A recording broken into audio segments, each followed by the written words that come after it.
What's up there, gunfighters? Today, we're going to attempt the almost impossible. Comparing the 223-556 to the 308-762-51. Can it be done? Can it be done in such a way as to not bore to tears the people that don't go to bed and look at ballistics charts? So don't sit there and mull over ballistics and velocities and bullet construction. Ballistics nerds, if you will, like myself. To the average person, the average even gun owner. But also be interesting to the ballistics nerds. That's a tall order. Well, gunfighters, let's give that a shot today on Gunfighter Life, the podcast where we talk about guns and gunfighting the right way. Don't mind those extra awesome sound effects. That is just my 100 and some pound Rhodesian Ridgeback Alexander Hamilton chewing on his squeaky toy pumpkin spice latte. Where was I? The podcast where we talk about guns, gunfighting, tactics, use of force, the right way, with Almighty God at the center, Judeo-Christian values, and real-world first-hand experience. I am your host, Michael Melito. I am going to put in a bio because I think it's relevant when I give you thoughts and opinions based on my training and experience that you know what those are. If you've listened a lot and you know a little bit about my background, because I certainly don't disclose everything when I do the bio, skip a few minutes ahead.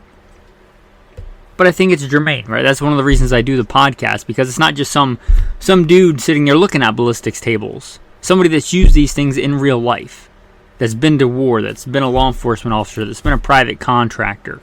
So I'm going to put in the bio, and then we'll get into the topic. I'll roll into a quick abbreviated bio, and then into the main topic. First and foremost, I am a Christian.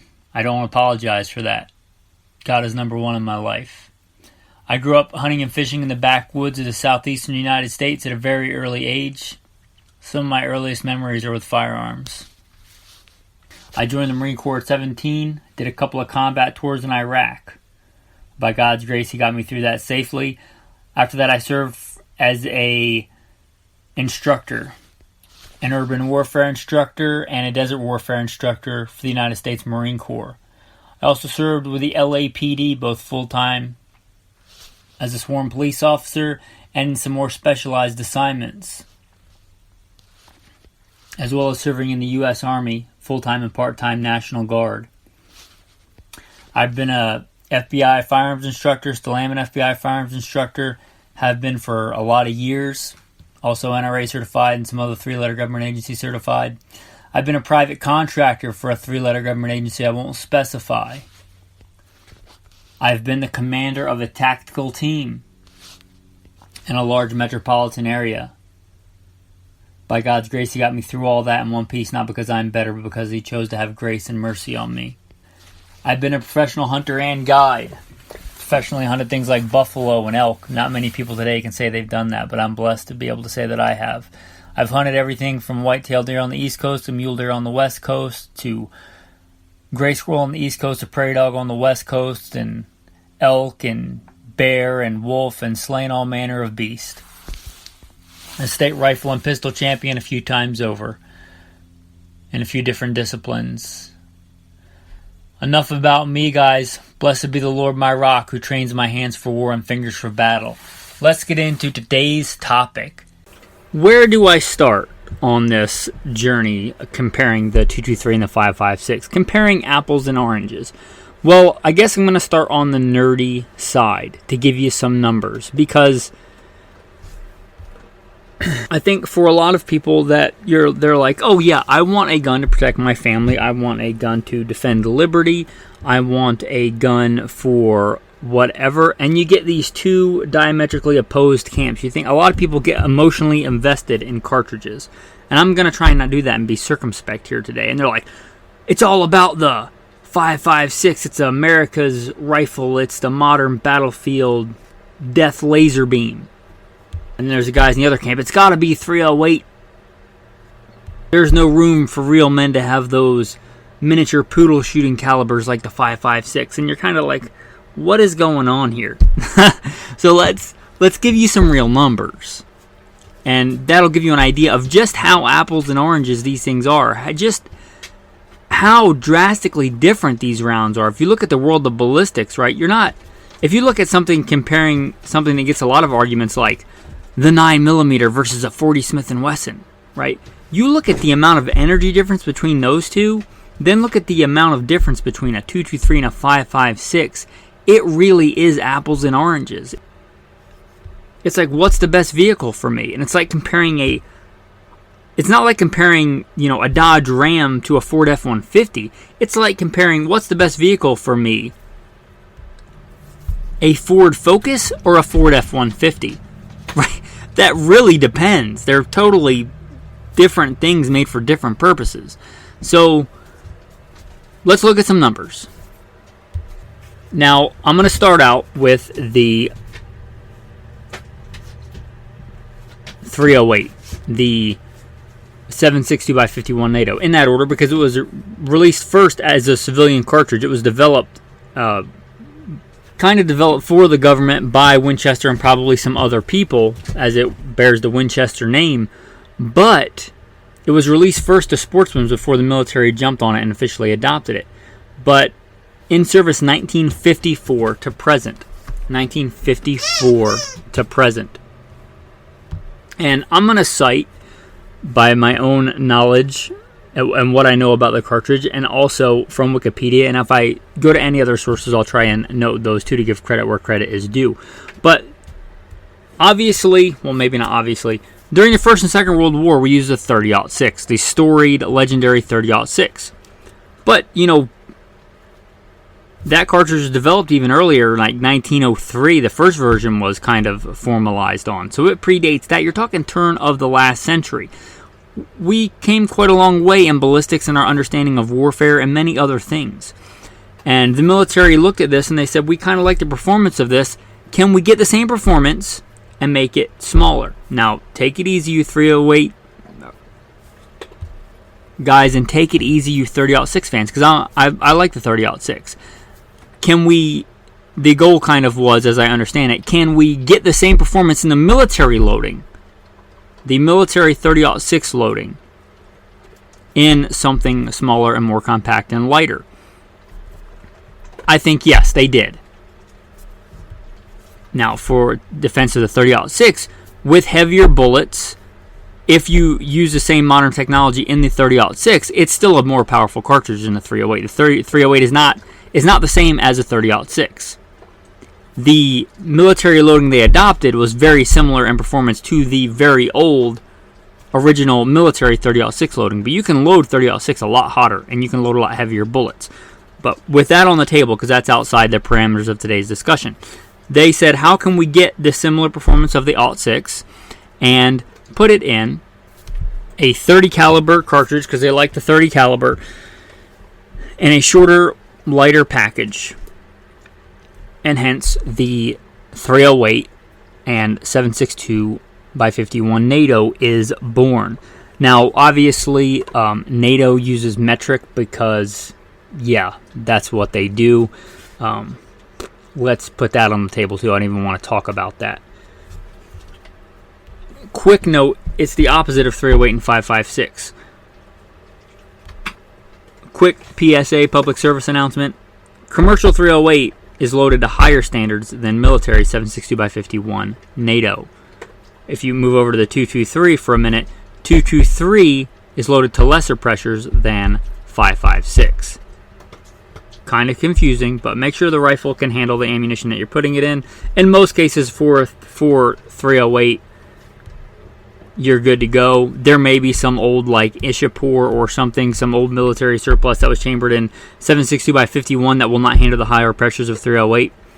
You may run into some bolt guns or some older guns chambered in 223 that should not handle the 5.56. I'm not going to get into the minor variations of that. It's outside the scope. It's already going to be a long, tedious episode. Anyway, the 308. Wow, this is going to be a long episode, guys. It's 10 minutes in, and we're just talking about the development of the 308. Okay, so they get this lighter, handier cartridge. Why? Why even bother if the 30-06 is so good? Well, just because something's good doesn't mean it can't be better. And again, with modern propellants and technology and stuff like that, let's make it shorter. In making it shorter, you get a few things. You get more efficient powder burn. Powder burns more efficiently in shorter, fatter cartridges, as far as proportions go, as opposed to long, skinny cartridges. So you get a little bit more efficiency there. That may aid some of the accuracy that is often touted as this 308. I think a lot of that is not exactly true. I think a lot more of that has to do with barrel construction and the rifles it's chambered in. But also a big advantage that you can get is for the military.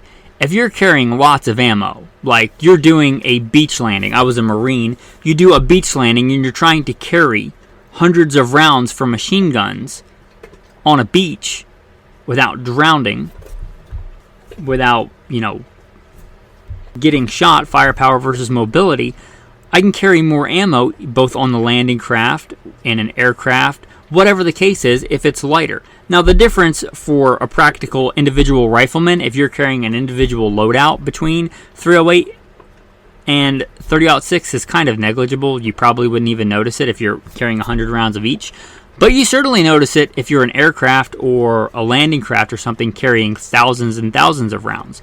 Or if you're going to war and shipping millions of rounds on, a cargo ship. It certainly makes a difference. So for the military, it makes sense.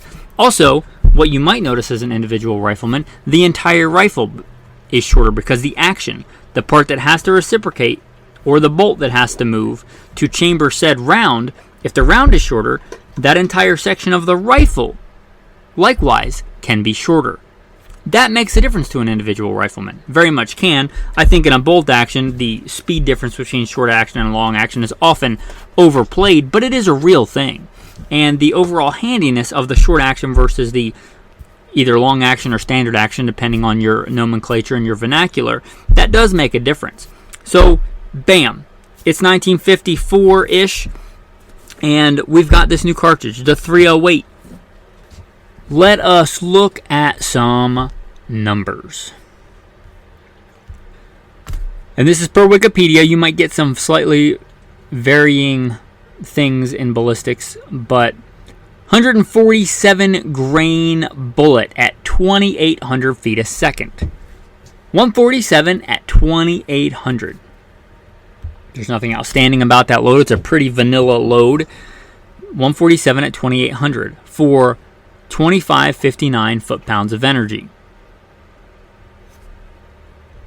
Now let's get into the 5.56 by 45 NATO. Now, we did all that talking about all the development on that cartridge in the early 50s, and very short as far as military goes. Not long after that, the military dropped that round like it was hot for the average infantryman. They kept it for machine guns and for many other roles it's still in use. But for the infantry, they dropped that thing like it was hot. It was a very short-lived, maybe only shorter than like the 30-40 Krag or something way back in the 1800s, but a very short-lived cartridge. They decided they wanted to go a different way.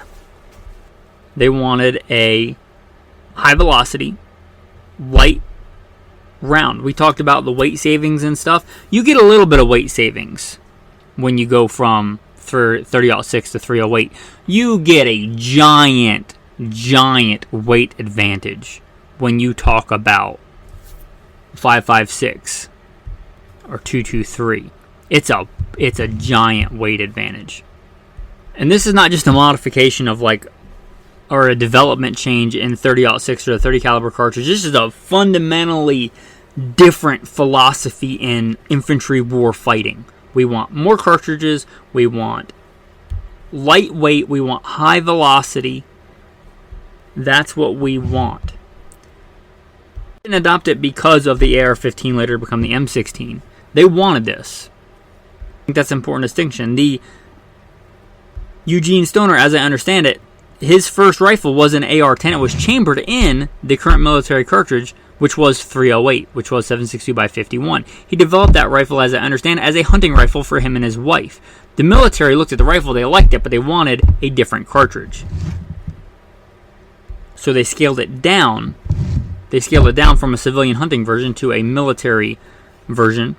This development, so whether it came exactly from the 222 Remington or the 222 Remington Magnum or some version thereof, it's very similar. And they came up with the 223 Remington or the 5.56. There is a difference. The 5.56 can be loaded and sometimes is loaded hotter. Outside the scope of this, make sure your rifle can fire what you want. But a totally different departure. Much, much lighter weight. How much lighter, you ask? Well, let's do some real world science. I just looked around me and I just happened to have a 150 grain, which is real close to the 147 grain, 308 round. Let's put it on the scale. It weighs, and this is vacillating back and forth between. Alright, so let's zero out this scale here. Hit the tare. This is portions of an ounce. Riveting audio, I know. 0.85, let's call it. 0.85 ounces for the 308. And for the 5.56, 0.39. That is not a trivial amount. That is, less than half. And those are rough numbers because I'm using a food scale. But you get the idea there. That's less than half. That is a giant weight savings. With such weight savings, what kind of ballistics are we talking about? Talking about the actual ballistics of the round. Okay, and that was a round that I weighed. It was not an XM193, but same grain weight, right? The XM193 is a very common loading, probably the most common for American civilians. You're talking about a 55 grain at 32.60. Now this is out of a 20-inch barrel. Probably much more common today is a 16-inch barrel. But let's sally forth with these numbers. You're talking 55 grain at 32.60 for foot-pounds of energy of 1294. Again, foot-pounds 1294 for the older 308. 2559. That's a giant difference. Also, you're talking a 55 grain bullet to a 147. Not quite 3 times as heavy, but quite a bit heavier. Although the velocity, as you might imagine, is quite a bit higher. We're comparing a 22-inch barrel on the 308 to a 20-inch barrel on the 5.56. You start dropping down on the 16-inch or shorter barrels, you start to see very similar velocities to the longer barrel of the 308, or at least more similar. But if you compare these, we're already comparing apples to oranges. Let's not get crazy. You're launching a lighter bullet much, much faster with the 223. You're also getting a much lighter weight. I'm not going to lie, there are some very distinct advantages to this. A big one, if you're an infantryman, is you can carry more ammo. And I don't care how much you say, just man up and be stronger and carry more. As an infantryman, there is a limit to that, where you start becoming like a tactical ninja turtle, where you just have so much superfluous stuff that you lose mobility. And I don't care how much ammo you have, if you're literally a sitting duck or a turtle running around the battlefield or attempting to run, and you just have so much stuff that you can't move fast, that's bad. And guns and ammo, as much as we might like them, is not the only thing that you have on the battlefield. You have, very important, medical. You have comms. You ever ruck with a PR or Prick 19 radio? Ugh. Or how about all your other battle kit? 3 days worth of food, water, body armor, literally heavy plates strapped to your front and back, and the myriad of other things. If you have, let's say, 20 pounds I'm just throwing out a number, 20 pounds allotted for ammo. You can carry a lot more, probably double or so with the 5.56 versus the 308. Also, a very distinct advantage. As you might imagine from those numbers I threw out, the 5.56 is a lighter bullet at much greater velocity. At what I would call practical warfighting distances inside of 500 yards, which is the vast majority of military engagements in the past, probably forever. There are outliers, there are long engagements, but the vast majority of combat ever since, World War I, or even before that, but World War I was like a really fairly modern thing where we're talking about Spitzer bullets, metallic cartridges. They thought they were going to be these really long engagements. They had rifles, a lot of the rifles metered out or incremented out to over 1,000 yards, over 1,000 meters. And they realized, well, that's kind of silly because most of this fighting is happening far, far closer. Practical warfighting distances, a flatter trajectory is nice, which you get with the 5.56. If you're just talking about, I want to shoot, and this is what point blank range means, I want to shoot center of mass for my given target and hit somewhere in that intended target without changing my point of aim, point of impact, without dialing dope on a scope, without this or without that, you're going to get a greater point blank range. And when you could say all the stuff you want about riflemanship and fieldcraft, but when you're getting shot at, when lead is flying both ways, you're probably going to react by aiming at the target. Hopefully you're going to react this way, not pee your pants, but you're going to react as aiming and firing. Shoot, move, communicate. You get a longer point blank range where you can aim at center of target and hit said target with the 5.56. Those are two pretty big advantages, but there's no free lunch. What do you give up? Well, if you hit the target, you're hitting it with far less power. Far less power. You remember those foot-pound numbers. And I've gotten some pushback from this and from people that I love and respect, but I don't know. I wasn't there for the actual, NATO trials when they were going to the 5.56 or the 2.23. I don't know if it was designed to wound rather than kill. That kind of makes sense to me, especially if you look at the numbers, because if the goal was to have a efficient killing cartridge, they probably would have stuck with the 308 or the 30-06 because those are pretty good ballistic performers. Now, certainly, if the enemy dies on the battlefield, nobody's going to cry about that. But if you look at the Cold War, which is what we were in the right after World War II, starting the Cold War, our main boogeyman that we created, whatever you want to say, was the Soviet Union. They have a massive land army of conscript soldiers. Whatever you might think about the Russians, they are still a civilized people. They still take care of their wounded. They still love their neighbor. They will take care of the wounded on a battlefield. And if you take somebody out of the fight for you, you wound them so much that they can't continue fighting, that's pretty much as good for you in that context as a kill. So in that case, you could see why the 5.56 makes sense. Whether that was a thing they considered or not, I don't know. I don't know. So I'm not going to tell you that's a fact. But it makes sense. However, we never fought that war, and hopefully we never will. We did fight several wars, of which I was a part of some combat tours, where we're fighting radical Islamic terrorists who are literal fanatics that love to cut off Christians' heads with dull knives.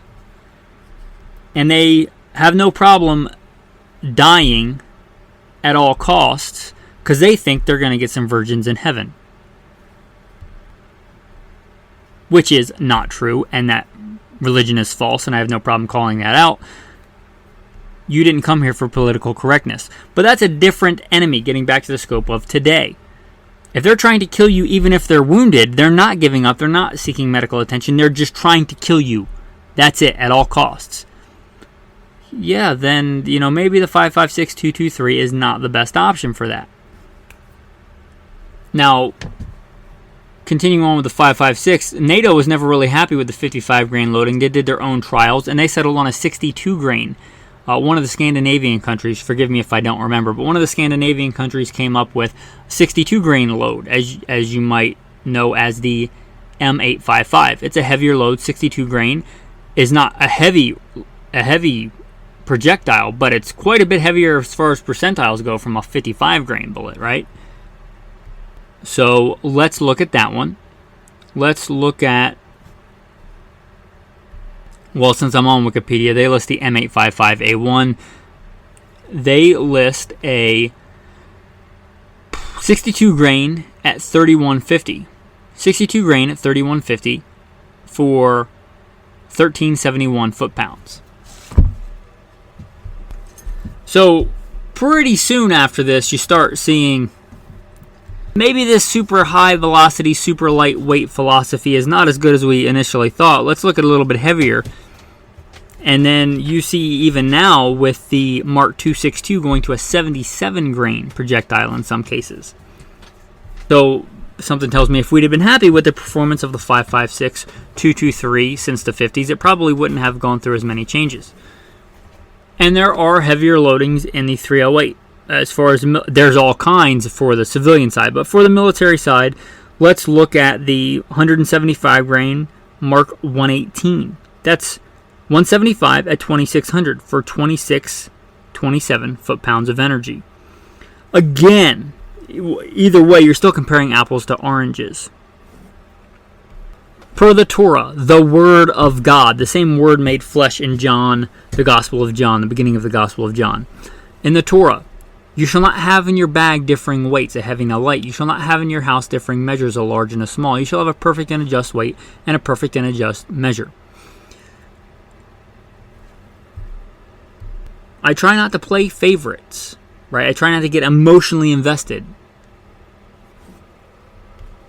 Even if I have a favorite, recommending it to you, I'm trying to be impartial here. Which one is the better cartridge? I can't even say that because you're comparing apples to oranges.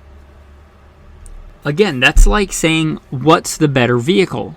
A Ford Focus or a Ford F-150? Well, do you pretty much just do commuting in city traffic from the suburbs to the city, 45 minutes every day and you have to pay for gas? Then probably the Ford Focus. If you don't live anywhere where there's no unpaved roads or anything like that, if you're a construction contractor and you haul 2x4s and bags of concrete and all kinds of other stuff, then probably the F-150 is a better choice for you. Really, what are you trying to do? And that's what we're going to spend the next part of this episode talking about. And we're already at 28 minutes. I don't want to break this into two parts because I've been doing a lot of the series episodes, and although I think they're important, like the series on truck guns or the series on the AR-15, they literally don't do as good. They don't do as good as far as views and stuff go when I break stuff down into a bunch of different segments. So let's continue on here. Let's march on. Talking about what are you trying to do with this cartridge, right? Because if you're in an application that favors one over the other, there's clearly going to be a best for that situation. I would say best for you, but you may have a couple of different applications in your life. But do you like to just go out and shoot for fun, for plinking? I think there's a reason the AR-15, I think the main reason the AR-15 has become America's rifle, that's not what it stands for, but it probably should, is, let's be honest, it's a lot of fun to shoot. It's very low in recoil. It's fun to shoot. It's a lot of fun to shoot because of economy of scale. It's probably the most affordable centerfire cartridge to shoot. I would have said a long time ago when surplus ammo was a thing, the 7.62 by 39, which I did a whole other episode on comparing that to the 5.56. Go back and look in the archives for that. But it's probably the most affordable centerfire cartridge. So here's the thing. Most Americans, most of the time, they go out and they shoot paper and or steel for funsies. And for that, the clear winner is the 5.56. If you're going out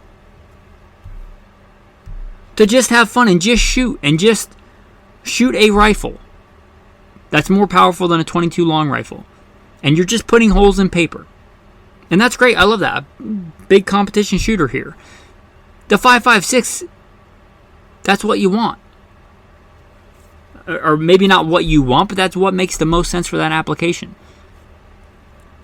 The rifles, if you're comparing apples to apples in those rifles, like a semi-auto to a semi-auto, probably a 5.56 is way more affordable if you're talking round per round. And let me get you some numbers on that. As of the time of this recording, in the year of our Lord, 2023, in the 11th month on the second day.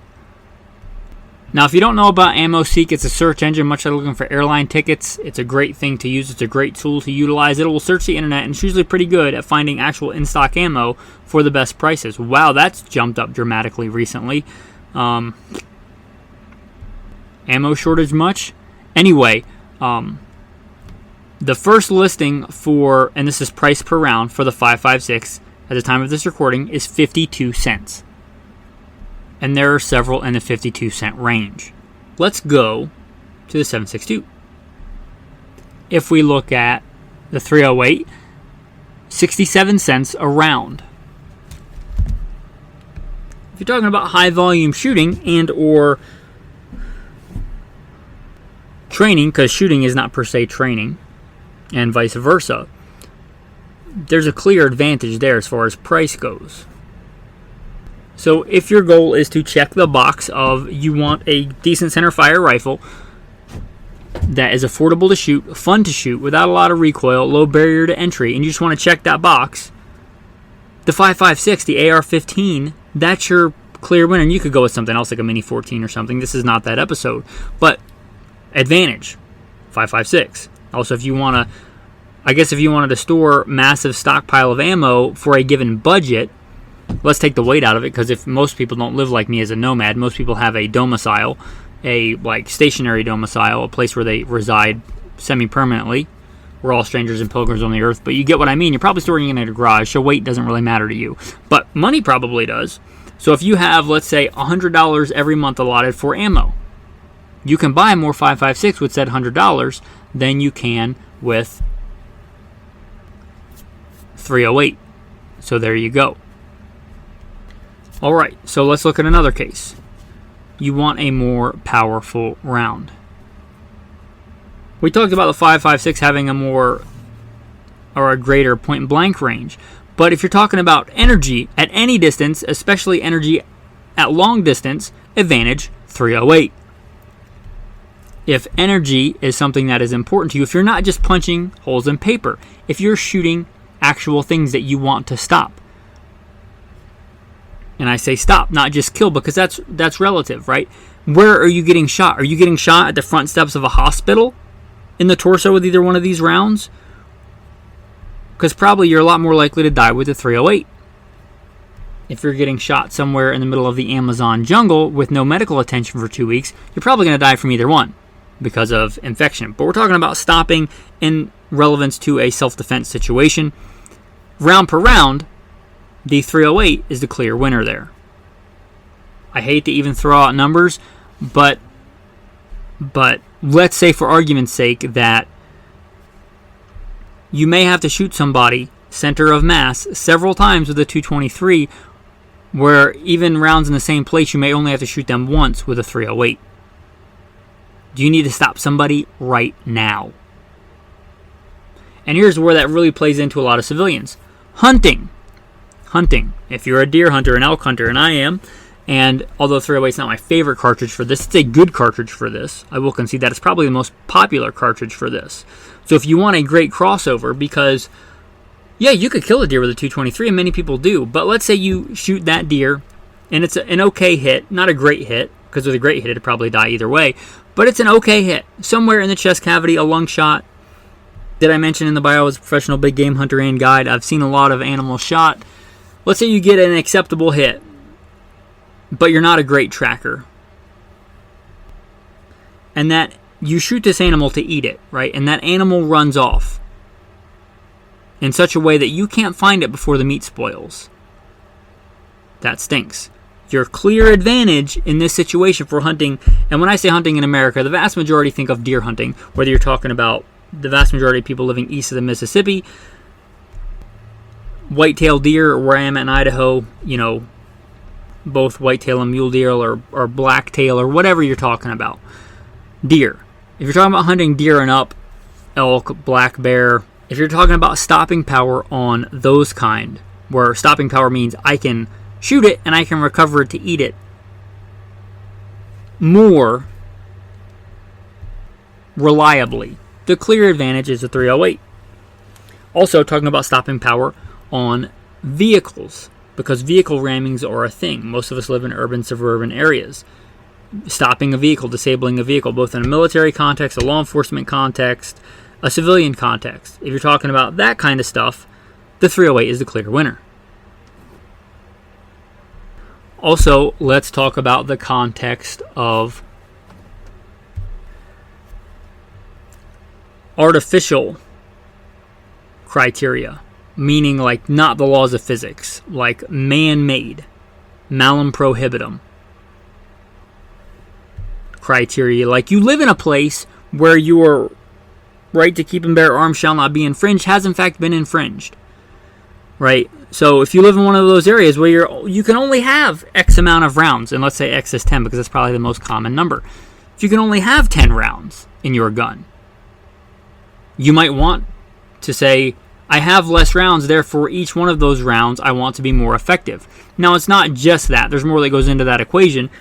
I don't care how good you control recoil. If you reduce it, you control it better. So all of the things being equal, you can get faster follow-up shots with a 5.56 and a 308. That's a big advantage still. But if you can only have X amount of rounds,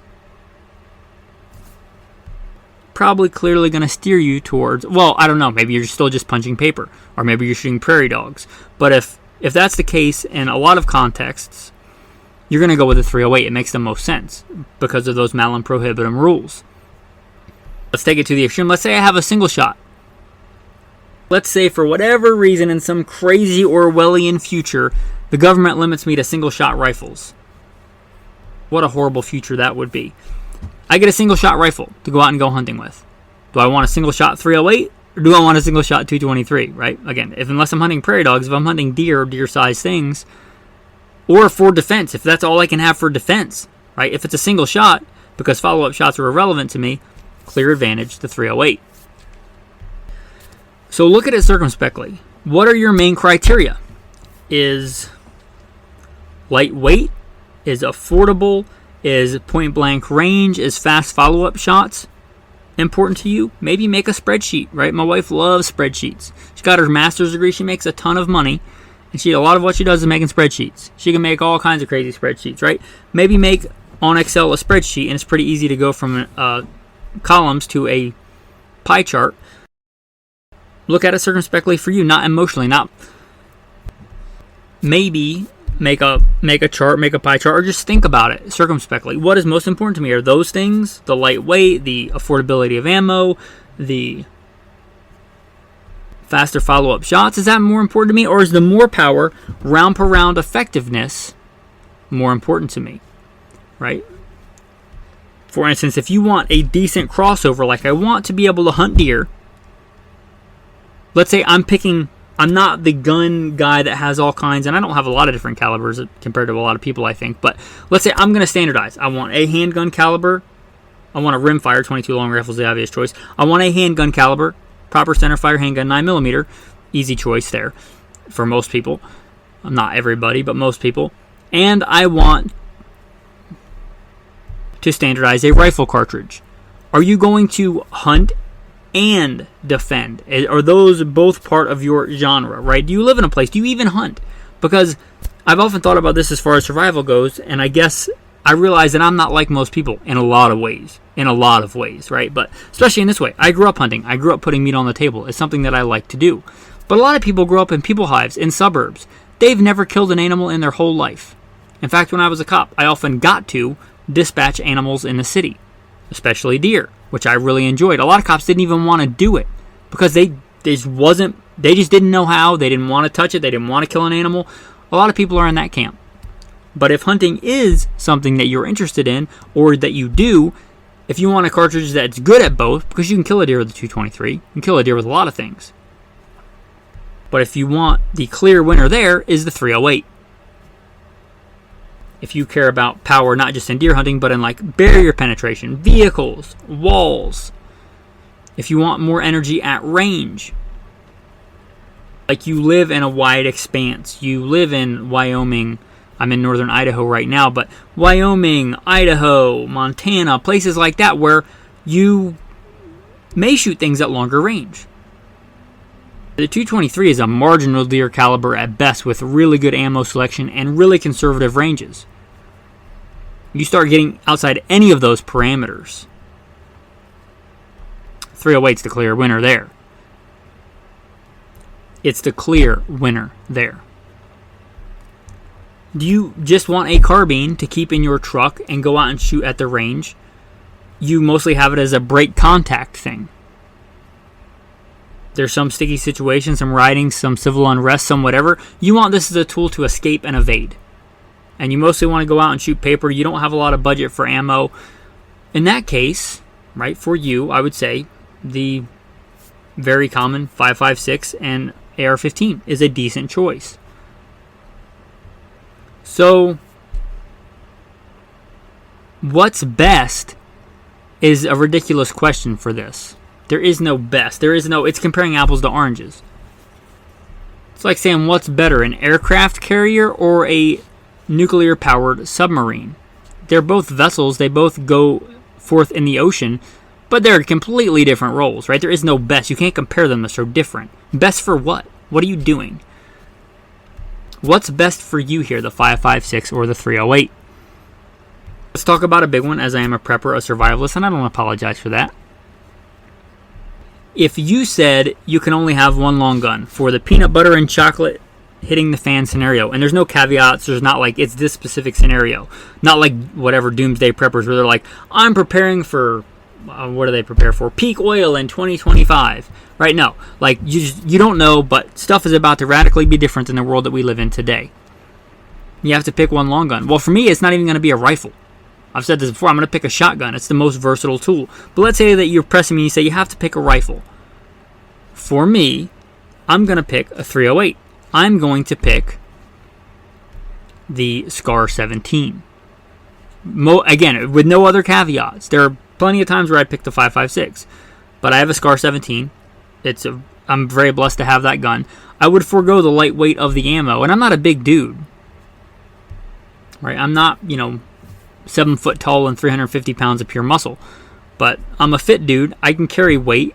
I get the firepower versus mobility equation. Believe me, as somebody that rucks pretty regularly, I totally get it. But although I can carry less rounds, to me, each one of those rounds being more effective is more important. Also, I like living west of the Missouri, but let's say west of the Mississippi River. If I was just trapped east of the Mississippi, I'd probably pick the 5.56, which is where most people live. Because although there are some big black bears east of the Mississippi, and I grew up hunting black bear, took my first black bear with a bow when I was 15 or 16, 17, somewhere in there, if I can remember correctly. But aside from the freakishly large black bear, there's really nothing east of the Mississippi where you need a big round. It's a people hive. There's way, in my opinion, there's a ton of people east of the Mississippi, high population density. And my first thing, if peanut butter and chocolate hit the fan east of the Mississippi, would be to leave, to get west of the Mississippi. As Pastor Joe Fox, Viking Preparedness, says, I don't think he's even aware of me doing his podcast, but he says, and very wisely, the two things that'll get you are starvation and people behaving badly. Those are both way more prevalent where there's a lot more people. So my first thing will be to get out.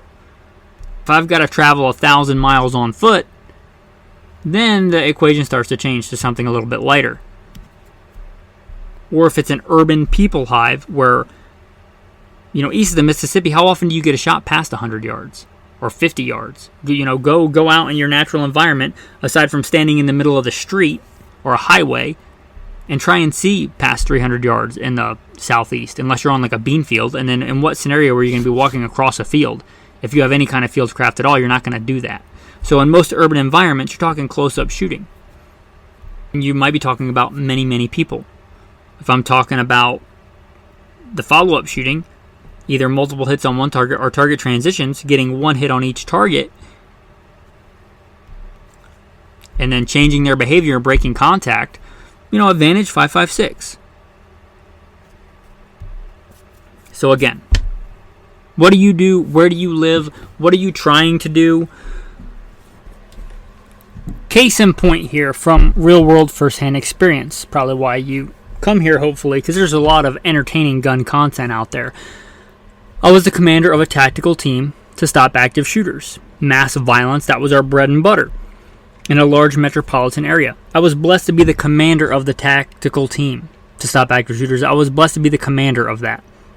I was chosen, by God's grace, to lead that, to develop that, no less, to write the policies and procedures. I wrote the uniform policy, the handgun policy, the use of force policy. I also wrote the long gun policy, the rifle policy. And I wrote that in such a way as to allow a lot of freedom for the men, because I hired shooters. I hired gunfighters. I fired them too, but I hired gunfighters, like mostly military experience, Marines, Army, combat vets, law enforcement, IDF guys, competitive shooters, like the real deal. And I had confidence in them. We made our qualification pretty legit. Like, our training was not just a shoe-in. It wasn't like, here you go, here's a 10 star, like, congratulations. It was actually like, it was not an easy thing to achieve. And I had confidence in my men that they were decent shooters. They were real gunfighters. And I'm honored and blessed to have served any one of them. So for all the guys that I served with as the commander of that tactical team that listen, I appreciate not what you did for me, but what you did for the country, what you did for your community. But anyway, in writing that long gun policy, I gave them a lot of freedom. They could choose what they wanted. They could run what they wanted. And let me talk about me and my personal experience. I would vacillate between the two, right? Between 5.56 and 308. Sometimes I would run an AR, usually what is now considered an SBR, just a pistol braced short AR. Sometimes I would run a SCAR 17, a SCAR Heavy 308. Vastly, they're both tactical rifles, but again, pretty much apples and oranges. Well, there were some times where I was doing PSD work, right, personal security details, where I was guarding, let's say, dignitaries, heads of state, without getting too specific, like people of the Secret Service that I worked with. Like that was a thing, to work with the Secret Service, because I knew the terrain, I knew the area, I knew the ingress and egress points. I would work with them. If I'm doing a personal security detail, if I'm working a 12-hour shift, where our main thing is to protect that person, and if something were to happen, I might need to fire, mostly to break contact, and then evac that person. Right? For that, a small PDW, a small AR pistol makes a lot of sense. Also, if we're doing that, we're doing a lot of vehicle convoy stuff in and out. Right? That's a clear advantage. 5.56 AR, lighter, especially if I'm carrying it for 12 hours. And the goal is kind of to break contact. Because if the adversary's main goal is assassination, right, then my job is to extricate the person who's the target of the assassination. Switch, our main job was to stop active shooters. Now, if I'm in a large area, I would also write many, not all, I would sometimes delegate this out, but many times I would write the operations orders. And I would place a guy or two that I thought was up to the task in a quasi-designated marksman role at a giant venue. Like, you're talking tens of thousands of people in a really small, compact area. If an active shooter broke out, for that, I'd want the SCAR 17. I'd want the 308. I want one or two decisive rounds, delivering substantial energy, possibly at distance, to stop that threat. I don't care that I get less rounds in the 308 than the 5.56, so that I can carry less rounds, because in what world, in that scenario where there's tens of thousands of people in crowded, tight-knit space, right? That's why there's probably the massive threat of an active shooter there, because there's a lot of people in a small area. It's a target-rich environment, sadly. But in what scenario would it be okay for me to shoot 10 rounds And that's far beneath the capability of either one of those weapons. In what scenario would that be okay? Like, if there's an active shooter, and there's all those people around, I should be judicious with my marksmanship and fire few and effective rounds. Clear advantage there, 308, SCAR 17. Also, and this was a real thing, if there was a threat of a vehicle ramming, if that was our main threat for that mission, a vehicle ramming, clear advantage, 308. If I'm trying to stop a vehicle, I want 308. I don't want 223. Even with the green tip, I don't want it. I want 308. Just that's a pretty clear example there, a real world example from my own experience. Which one? Well, what are you trying to do? If you are interested in, I just did an episode, I actually didn't do it, I re-put it out and it did a lot better the second time, I think. But I just did an episode on maximizing the AR-15, meaning the AR-15 and 5.56 for survival. If you're interested in the 5.56, if that's the side you land on, you may look at that. Anyway, with that, there's a lot of other caveats. There's a lot of other yeah, but this and yeah, but that. Like, we basically talked about the vanilla loads for both of these. You can do a lot to the 5.56 with different loadings. Especially like if you're talking about hunting with the solid copper loads. But you can also do a lot with the 308. And I'm not even saying these are the best rounds. I actually don't think they are. I wouldn't choose either one of these. If I was like equipping the military, I wouldn't go with either one of these, and I wouldn't go with the 277 Fury. But the fact is, in the world we live in, as far as economy of scale goes, these are by far the two most popular, I think, centerfire rifle rounds. So these are probably the two that you consider the most. For availability of ammo, for economy of scale. Right, as far as manufacturer goes, let's take an easy example. There's a little bit of difference between the 223 Remington and the earlier, older 222 Remington. But as far as manufacturing cost goes, material cost goes, let's call it a wash, right? Let's call it even. But go look at the price of what you can get 223 for versus what you can get 222 Remington for. Right, just right there, even if, and it's not, but even if the 222 was a better round, I'd almost in no circumstances other than specialty, like I was entering a rock chuck shooting tournament, right? I would almost certainly never choose a 222 Remington, which is why it's kind of a dead round, economy of scale. Just to illustrate a point, economy of scale, these are your two probably most readily available, easily attainable, affordable, mass-produced rounds. So that's why we're talking about these two, even though they're apples and oranges. Which one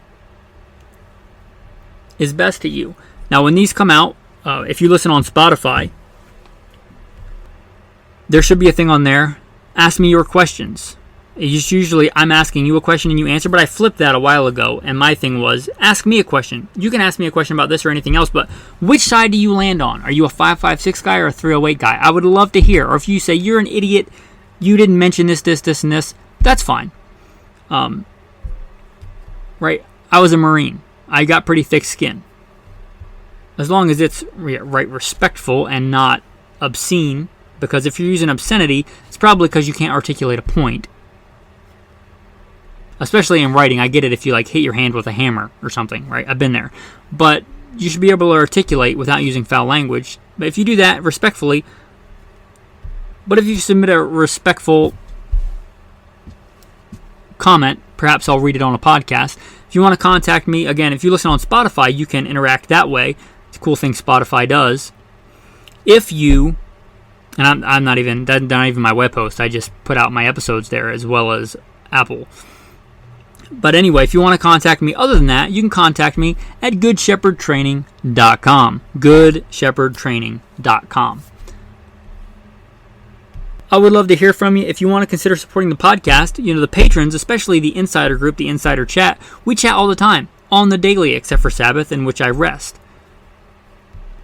But if you want a little bit more interaction, or you're having analysis paralysis, I'm trying to decide between the new Ruger SFAR 308 and an M1A Springfield. Like, what do I do? I've been there. I've got analysis paralysis. I've been recently looking at scout scopes, and I got analysis paralysis. I get that. sometimes it's helpful to have a knowledgeable third party to help you.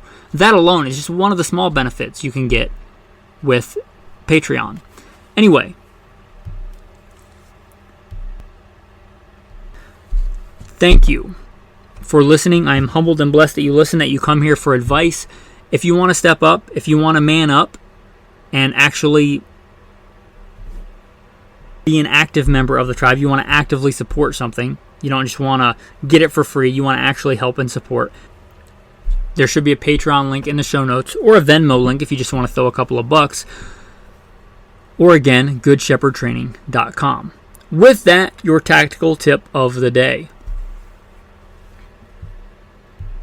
You ever remember those commercials from, I don't know, I don't have TV, I haven't had TV in a long time, maybe they still had these kind of commercials, but like the infomercial. The early one that I remember was the Ginsu knife. Whatever they said, right? It dices, it slices, it chops, it can cut through a shoe. Whatever they said, I don't really remember, but you get the idea. There was like, the Sham Wow, right? Whatever. But there is something that almost sounds like an infomercial, but it predates an infomercial. I think it goes back to World War I or even earlier. The Germans came up with it. It's called Ballistol. Right? It predates any infomercial. But if there was ever like an infomercial-worthy product for the gun and tactical world, it's probably Ballistol. Right? It's good. It's a good solvent. It's not the best lubricant, but it's a much better than no lubricant. It's a decent lubricant. It's not toxic. This is way before the whole green movement, like cow flagellation is going to ruin the earth. We're talking about, it's just a really good product. Not only is it good for guns and cleaning and gun lubrication, it's also good for leather. It's good for wood, which, you're probably not rubbing hops number 9 on your wood.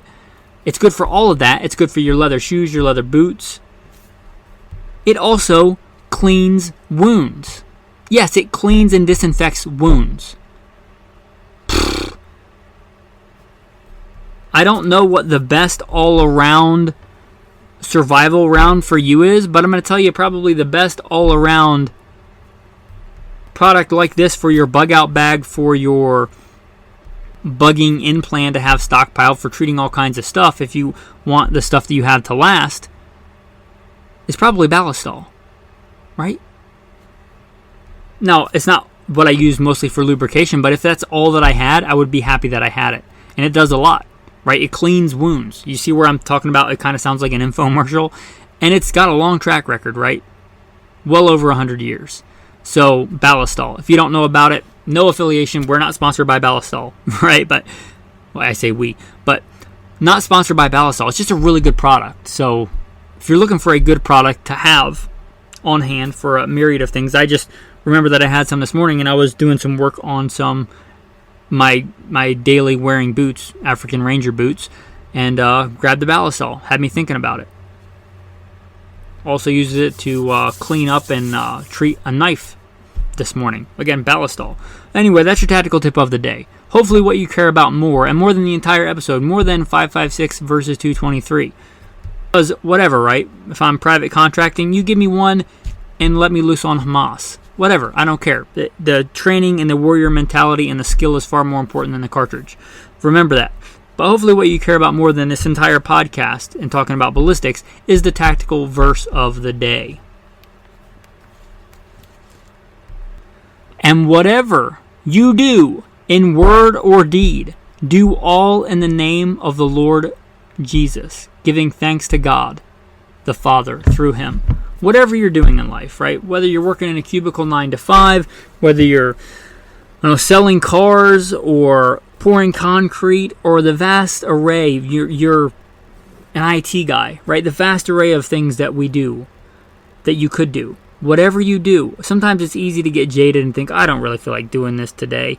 Even me on podcasting, I really am blessed to be able to do this, but there's days I just don't want to talk into a microphone, right? But remember, whatever you do, in whatever you do, serve God in what you do. That gives your life purpose. Not necessarily your job, not your title, not what kind of tie you wear, not what kind of shoes you wear. The fact that you serve God, that you were chosen by God, the fact that you were made in his very own image, that gives your life value. Whatever you do, remember to do it Do all in the name of the Lord Jesus, giving thanks to God, the Father, through him.